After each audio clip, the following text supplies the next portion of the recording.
George Foreman and Tommy Morrison. Was this George Foreman's last fight? He loses the unanimous decision to Morrison in Las Vegas. For more on the fight, let's join our Charlie Steiner. Charlie. John, you have overtime here. It looks like we have the end of a career for George Foreman. He said going in this would probably be his last fight, and the way he was decidedly outpointed by Tommy Morrison tonight, a unanimous decision, 117, 110, 117, 110, 118, 109. It was a rout on all the judges' scoring. We had it 116, 112, but there never seemed to be any doubt. It was a fight that I don't think anybody truly expected, because a lot of folks going in figured it was going to be a Ron Lyle, George Foreman fight that we saw about 18 years ago. But lo and behold, this was a fight in which it went the distance. No knockdowns. Both fighters were shaken along the way. It was a good old-fashioned Pier 6 brawl. Nobody went down in the fight. So now George Foreman presumably has finished a career that we first saw him begin 25 years ago in Mexico City in the Olympics. Tommy Morrison, at the age of 24, has now become a legitimate contender that has opened up the landscape in the heavyweight division. It will be very interesting now to see whether Riddick Bogue tries to go after Morrison for the big payday, or indeed Lennox Lewis. That will be the intrigue over the next couple of weeks and months as we take a look and head toward the fall in the heavyweight division. But it looks like the end of the career for George Foreman and the beginning of a new one for Tommy Morrison. We'll have more later on SportsCenter. John, throwing it back to you now. It's all about personal punishment, respectful dislike for your opponent. But George Foreman admitted before his title fight tonight he likes the kid that he was fighting. Tommy Morrison, 20 years his younger, of Rocky V movie fame. Foreman has found fame in his comeback, and his next definite date is a network TV sitcom. Tonight, though, he was fighting for the WBO title, maybe a Foreman farewell. In this fight, in the early going, Foreman put on a lot of energy, but towards the end, as the fight wore on, it was more Morrison doing what he wanted to do, able to withstand the jab of Foreman and able to land some heavy punches. Good action throughout this fight. It went for 12 rounds. It was a unanimous decision for Tommy Morrison, handing George Foreman another loss, and probably the last loss of his career, the fourth loss of his career. The scores 117, 110, 117, 110, and 118, 109. For the latest on this fight, post-fight and perspective, let's go to Las Vegas, and here's Charlie Steiner. Charlie? Okay, Mike, it was a unanimous decision, as you mentioned. No real doubt about the outcome. Tommy Morrison is now very much a player in the heavyweight division. Perhaps those who picked Tommy Morrison may have thought it would be a knockout. Nobody in this world thought it was going to be a decision. Everybody, I think, was talking about one guy being knocked down and not getting back up again. And Al Bernstein, I think you were as surprised as I was.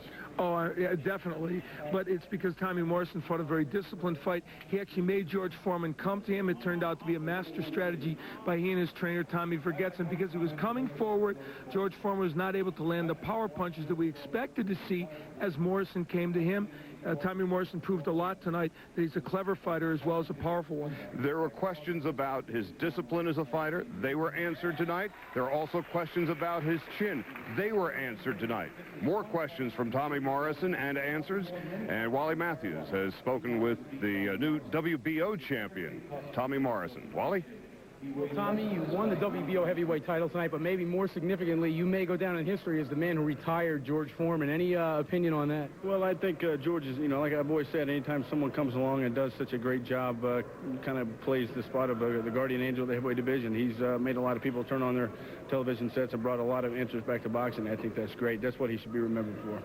Before the fight, I think the least likely result might have been a decision by either one of you guys, but it seemed almost that your tactics were designed to make the fight go a long way. Well, I think I probably was a more disciplined fighter tonight than I've ever been in my life. Making that transition from the gym into a live fight sometimes is difficult, but I've always performed better against higher opposition. I think George brought the best out in me.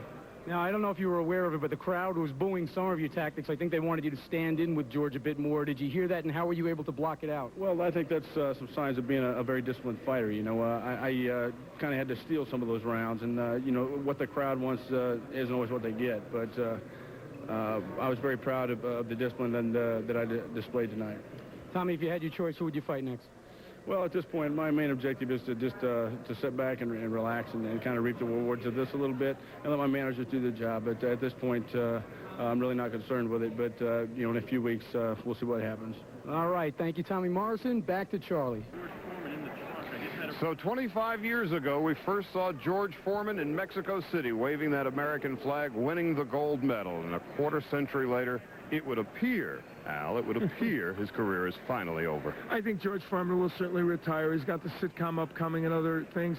One thing he showed tonight, George Foreman did not really go out a bad loser because he was rocked with punches by Morrison, got hit with a lot of punches, but gave a pretty decent account of himself against a young man who fought the best fight of his life. And Wally Matthews has just finished interviewing George Foreman in the locker room. Wally?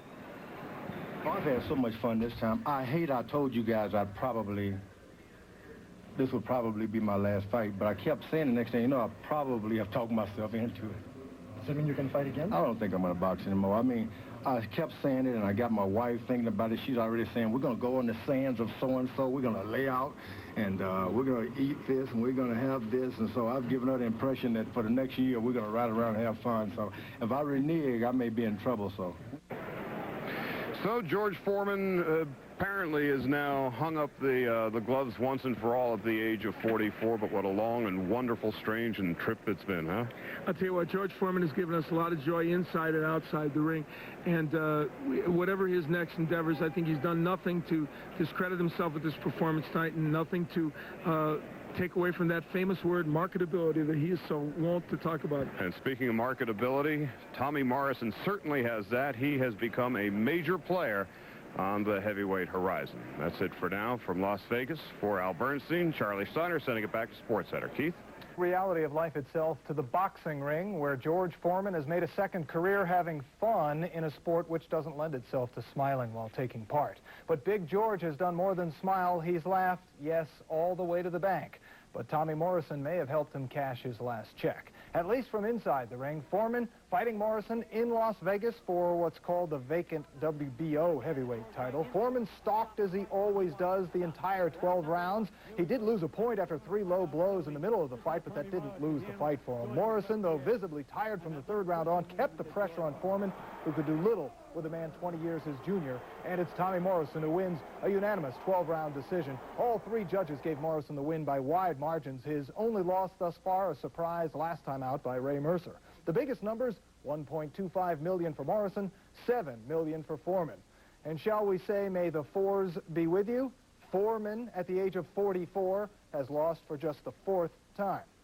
But it looks like this is it. Since starting his comeback in 1987 after 10 years off as a preacher, Foreman has made more of his second boxing career than anyone ever imagined. With boxing, we can never tell when one is really done, no matter how done he might look or sound. If the public will buy it, I will take one of those title holders. I think Don King just called me. Ring! Don, what you say? Hold on, this is a portable phone. It looks like a doctor's instrument. Don? Uh-huh. Yeah. Okay. Okay. Don King said yes, he will promote a George Foreman or Lennox Lewis or Rick Bowe, whichever one. I think he's done what he needs to do in boxing, and I think he's going to go into the movies and make it big time. We've seen the best of George, and George has been great. He's done a lot for boxing, and I think now George needs to go home and relax and enjoy whatever he has, and let the young guys do this now. Well, one of the young guys, Morrison, seems to have put himself in line for a shot at one of the or the other more recognizable titles held by Riddick Bowe and Lennox Lewis, since they won't fight each other. Now, well, Foreman is sure to keep smiling as he stars in a new sitcom this fall. The second time in a week, Frank Maloney, the manager of WBC heavyweight champion Lennox Lewis, announced that he indeed had an agreement for his man to fight Tommy Morrison in October, more than likely in November in Las Vegas. The contracts, we are told, are now indeed signed. Lewis and Morrison guaranteed $8 million each. 2 questions remain. Who will promote the fight, Dan Duva or Bob Arum, or both? And who will Riddick Bowe's fight next be against? Bowe's manager, Rock Newman, isn't saying, because primarily he's not sure yet. We will have an inside look at boxing in our next edition of Outside the Lines, a week from tonight at 7:30 Eastern Time. Politics, health concerns, and the unique fraternity of the fight game. Next Wednesday night, 7:30 Eastern.